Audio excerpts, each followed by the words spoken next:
रहीम अल्हम्दुलिल्लाहि रब्बिल आलमीन वस्सलातु वस्सलामु अला सय्यिदिल अंबिया वल मुरसलीन अम्मा बाद। अस्सलामु अलैकुम वरहमतुल्लाहि वबरकातुहू। मुअज़्ज़ज़ सामिईन व नाज़रीन, आज मैं आप हज़रात के सामने ख्वाब के अंदर जो सांप दिखाई देते हैं तो उसकी क्या ताबीर होती है, उसका क्या मतलब होता है, तो इंशाअल्लाह आज उसकी मुकम्मल वज़ाहत मैं आपके सामने रखने की कोशिश करूँगा। देखिए, जो सांप हमको दिखाई देते हैं ख्वाब के अंदर तो वो मुख्तलिफ़ तरीक़े से दिखाई देते हैं। किसी को सांप जंगल के अंदर दिखाई देता है, किसी को सांप अपने घर के अंदर दिखाई देता है, कभी किसी को ऐसा दिखाई देता है कि वो सांप के साथ में कुश्ती कर रहा है, लड़ रहा है। कभी ऐसा दिखाई देता है कि सांप उसको डसने के लिए उसकी तरफ दौड़ा चला आ रहा है। तो मुख्तलिफ़ तरीक़े से हमको सांप ख्वाब के अंदर दिखाई देते हैं। अब जब मुख्तलिफ़ तरीक़े से सांप ख्वाब के अंदर दिखाई देते हैं तो ज़ाहिर सी बात है फिर ख्वाब की ताबीर भी अलग होगी और डिफरेंट होगी। यानी कि एक ख्वाब की ताबीर अलग है। जंगल के अंदर अगर सांप देखा है तो उसकी ताबीर और मतलब अलग है, घर के अंदर सांप देखा है तो उसकी ताबीर और मतलब अलग है। तो इसी तरीके से जैसे ख्वाब मुख्तलिफ़ देखता है इंसान तो उसकी ताबीर भी फिर मुख्तलिफ़ होती है। मैं इंशाअल्लाह इस वीडियो के अंदर तकरीबन सारे ही ख्वाब कवर करने की कोशिश करूँगा। अगर आप इस वीडियो को आखिर तक देख लेते हैं तो मुझे उम्मीद है कि अगर आपको सांप दिखाई देता है ख्वाब के अंदर तो आप अपने इस ख्वाब की ताबीर ख़ुद ब खुद इस वीडियो को देखने के बाद में ख़ुद ब खुद पता लगा लेंगे कि मेरे इस ख्वाब का क्या मतलब है। देखिए, मैं यहाँ एक बात अभी आपको समझाना चाहता हूँ, फिर इंशाअल्लाह मैं आगे अपनी बात शुरू करूँगा, यानी कि ख्वाब की ताबीरात बतलाऊँगा। वो मैं यहाँ ये बताना चाहता हूँ कि अगर आपको ख्वाब कभी याद नज़र आ जाए, सांप वग़ैरह नज़र आ जाए, तो एक नॉर्मली ख्वाब होता है, इसमें डरने वाली कोई ज़रूरत नहीं है। ठीक है, ये एक आम तौर से जैसे हमें बहुत सारी चीज़ें ख्वाब के अंदर दिख जाती हैं, इसी तरीके से सांप वग़ैरह और दूसरे जानवर भी दिख जाते हैं। लेकिन अगर मुसलसल आपको सांप दिखाई दे रहे हों और मुसलसल तरीके से आपको जो है उनसे खौफ भी होता हो, ख्वाब देखते हैं सांप दिखाई देता है, फिर अगले दिन भी दिखाई देता है और आपको उसका खौफ भी होता है, दिल भी आपका घबरा जाता है, तो फिर समझा जाएगा कि हाँ, इस ख्वाब का कुछ न कुछ मतलब है। अगर आम तौर से ऐसे ही दिखाई देता है, कभी याद ऐसे ही दिख जाता है, तो इसमें कोई घबराने वाली बात नहीं है। तो देखिए, सांप का जो असल मतलब बयान किया जाता है, जो मुअब्बिरीन ज़िक्र करते हैं, सांप की अक्सर व बेशतर जो ताबीर की जाती है वो दुश्मन से की जाती है। यानी जब ख्वाब में सांप दिखाई देता है तो उसका ज़्यादातर 99% उसका मतलब जो होता है वो दुश्मन से इसका मतलब होता है। तो चलिए, अब मैं मुख्तलिफ़ शक्लें आपके सामने रखता हूँ, फिर आप देखते जाइए और उनको जहन में रख लीजिएगा। फिर उसी हिसाब से जैसा भी आपको ख्वाब दिखाई देता है, फिर उसी हिसाब से आप अपने ख्वाब की ताबीर ख़ुद ब खुद अपने घर पर ही पता कर सकते हैं।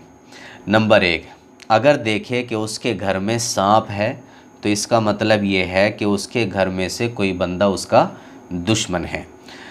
देखिए, मैंने शुरू में ही बतलाया है आपको, इससे पहले बतलाया है कि ख्वाब अगर कभी याद नज़र आ जाए तो इसमें उलझना नहीं चाहिए, लेकिन अगर मुसलसल ख्वाब नज़र आ रहे हों तो फिर हाँ, आपको जो है सतर्क रहना चाहिए, होशियार रहना चाहिए। तो अगर आप ख्वाब में बार बार ये देखते हैं कि घर के अंदर सांप निकला है, आप अपने घर के अंदर सांप देखते हैं, तो फिर आप समझ जाइए कि आपके घर परिवार ही में, आपके भाइयों में से, आपके चचा में से, चचेरे भाई बहनों में से, यानी कोई आप ही के ख़ानदान और आप ही के घर में से कोई ना कोई आपका दुश्मन है जो आपसे दुश्मनी रखता है अपने दिल के अंदर। तो आप हमेशा होशियार रहिएगा। इसी तरीके से दूसरे नंबर पर ज़िक्र करते हैं अल्लामा इब्न सीरीन रहमतुल्लाह अलैह, और अगर सांप को जंगल में देखता है तो इसका मतलब ये है कि कोई अजनबी आदमी उसका दुश्मन है।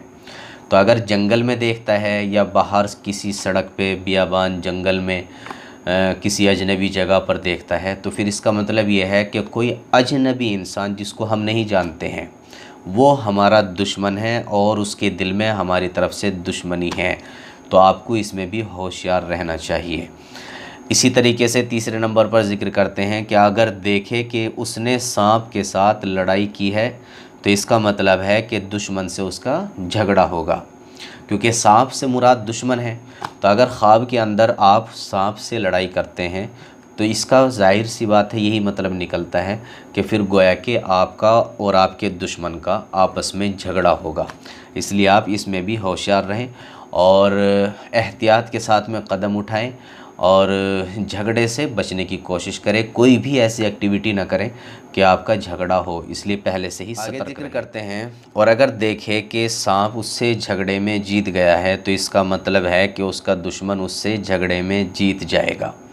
अब चूँकि ख्वाब में सांप का देखना दुश्मन से ताबीर किया जाता है, फिर उससे झगड़ना गोया कि दुश्मन से झगड़ा होगा, और फिर सांप का आपसे जीत जाना, तो ये इस बात की अलामत है गोया कि दुश्मन जब झगड़ा करेगा आपसे तो वो आपसे जीत भी जाएगा। इसलिए आप यहाँ भी होशियार रहें और सतर्क रहें। आगे ज़िक्र करते हैं, और अगर देखें कि सांप ने उसको काटा है, डसा है, डक मारा है, तो दलील है कि वो अपने दुश्मन से नुकसान उठाएगा। ख्वाब के अंदर अगर आपको सांप डसता है तो फिर आप समझ लीजिए कि कुछ न कुछ नुकसान आपको अपने दुश्मन की तरफ से पहुंचने वाला है। आगे ज़िक्र करते हैं कि और अगर देखें कि उसने सांप को मार डाला है तो इसका मतलब है कि वो अपने दुश्मन से जीत जाएगा। अगर ख्वाब में आप सांप को ख़त्म कर देते हैं, हलाक कर देते हैं, मार देते हैं, तो फिर इसका मतलब ये है कि झगड़ा तो आपका दुश्मन से होगा, मुकाबला तो होगा, लेकिन आप अपने दुश्मन से जीत जाएंगे। आगे ज़िक्र करते हैं कि अगर देखें कि उसने सांप का गोश्त खाया है, दलील है कि वो अपने दुश्मन का माल खाएगा और खैर और ख़ुशी देखेगा। अगर सांप का गोश्त खाते हुए आप अपने ख्वाब में देखते हैं कि मैं सांप का गोश्त खा रहा हूँ, तो इसका मतलब ये है कि दुश्मन का माल तुम्हें मिलने वाला है और कोई ख़ुशी की चीज़ भी तुम्हें मिलने वाली है।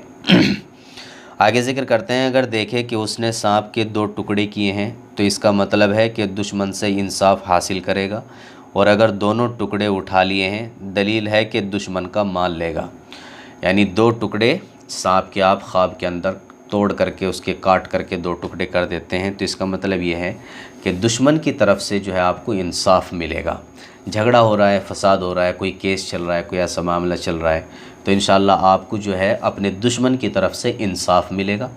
और अगर वो दोनों टुकड़े उठा करके आप लेकर के चल देते हैं तो फिर इसका मतलब ये निकलता है कि दुश्मन से इंसाफ तो मिलेगा ही मिलेगा, उसी के साथ साथ में दुश्मन का कुछ ना कुछ माल भी तुम्हें हाथ लगेगा। आगे ज़िक्र करते हैं, अगर मरा हुआ सांप देखे तो दलील है कि अल्लाह ताला उससे शर और आफत को दूर करेगा और उसको तकलीफ़ न होगी। यानी कि अगर सांप देखता है ख्वाब के अंदर कि मरा हुआ सांप है, तो इसका मतलब यह है कि अल्लाह ताला उसके ऊपर से कोई आफत, कोई शर, कोई मुसीबत को दूर फरमाएंगे और उसको इंशाअल्लाह कोई तकलीफ़ नहीं होगी। आगे ज़िक्र करते हैं, और अगर देखें कि बहुत सारे सांप उसके सामने जमा हैं और उसको परेशान कर रहे हैं, तो इसका मतलब ये है कि उसके बहुत सारे दुश्मन होंगे और वो उसको नुकसान पहुंचाना चाहेंगे लेकिन कोई नुकसान नहीं पहुंचा सकेंगे। यानी कि ख्वाब के अंदर बहुत सारे सांप आपने देखे हैं और वो आपको जो है परेशान कर रहे हैं, आपका रास्ता रोक रहे हैं, आपको खौफ ज़दा कर रहे हैं, तो इसका मतलब ये है कि आपके बहुत सारे दुश्मन हैं, आपको वो नुकसान तो पहुंचाना चाहते हैं लेकिन तुम्हें इंशाअल्लाह कोई नुकसान नहीं पहुंचा पाएंगे। यानी जिसको ये ख्वाब नज़र आता है उसको कोई वो नुकसान नहीं पहुंचा पाएंगे। तो ये कई सारे मतलब मैंने आपके सामने ज़िक्र किए हैं। आगे हज़रत जाफ़र सादिक रहमतुल्लाह अलैह ने फ़रमाया है कि ख्वाब में सांप का देखना 10 वजह पर है। यानी ख्वाब में अगर कोई सांप देखता है तो उसकी आम तौर से 10 वजहें सामने आती हैं, उसके 10 मतलब निकलते हैं, 10 ताबीरें निकलती हैं। नंबर 1 ताकत, कि अगर कोई सांप देखता है तो इससे मुराद ताकत भी हो सकती है, ताकत मिले। नंबर 2 ज़िंदगी। नंबर 3 सलामती। नंबर 4 बादशाही। नंबर 5 सिपह सालारी यानी कि मर्तबा, कर्नल, जर्नल, कोई ओहदा। नंबर 6 औरत। नंबर 7 दौलत। नंबर 8 मौत। नंबर 9 लड़का। नंबर 10 सैलाब। तो सांप के बहुत सारे मतलब होते हैं, जो 10 मतलब हज़रत जाफ़र सादिक रहमतुल्लाह अलैह ने भी ज़िक्र किए हैं कि आम तौर से ये होते हैं। और ज़्यादातर इन 10 में जो सबसे ज़्यादा सांप का मतलब ज़िक्र किया जाता है ख्वाब के अंदर देखने पर, तो वो दुश्मन ही से इसको ताबीर किया जाता है। तो ये 8-10 सूरतें, 10-11 सूरतें मैंने आपके सामने ज़िक्र की हैं। तो इन सूरतों में से अगर किसी भी अंदाज से किसी भी सूरत में आपको सांप दिखाई देता है तो आप इस वीडियो के ज़रिए से घर पर बैठे हुए ही अपने उस ख्वाब की ताबीर जान सकते हैं और फिर जो मुसीबत आपको आने वाली है उसके ज़रिए से आप अपनी हिफाजत अपने घर पर रहते हुए कर सकते हैं, उसके इंतज़ामात कर सकते हैं। तो मैं उम्मीद करता हूँ कि आप ये सारी की सारी चीज़ें समझ गए होंगे। अगर आप फिर भी कोई आपके जहन में बात रह गई और आप पूछना चाहते हैं तो नीचे कमेंट बॉक्स में लिख करके पूछ सकते हैं। आपने हमारे चैनल को सब्सक्राइब नहीं किया है तो ज़रूर सब्सक्राइब कर लें। अस्सलामु अलैकुम वरहमतुल्लाहि वबरकातुहू।